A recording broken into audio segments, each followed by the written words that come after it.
అటుకులు మిక్స్చర్ని ఈ విధంగా ప్రిపేర్ చేసుకుని గాజు సీసాలో స్టోర్ చేసుకుంటే చాలా రోజులు నిల్వ ఉంటాయి.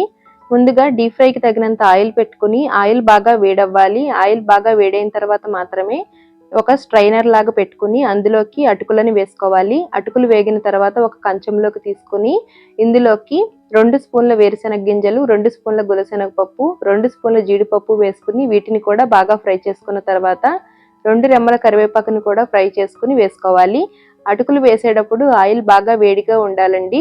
ఒక అర స్పూను వేయించి పొడి చేసి పెట్టుకున్న జీలకర్ర పొడి, రుచికి తగినంత కారం ఇంకా సాల్ట్, పావు స్పూను పసుపు వేసుకుని బాగా కలిసేలాగా కలుపుకొని చల్లారిన తర్వాత ఒక గాజు సీసాలో స్టోర్ చేసుకుంటే చాలా రోజులు నిల్వ ఉంటుంది. ఈ వీడియో మీకు నచ్చినట్లు అనిపిస్తే లైక్ చేసి ఛానల్లో ఉండే వీడియోస్ని చూసి మీకు నచ్చినట్లు అనిపిస్తే సబ్స్క్రైబ్ చేసుకోవడం మర్చిపోకండి. వీడియోని లైక్ చేయండి, షేర్ చేయండి. Thank you. బాయ్.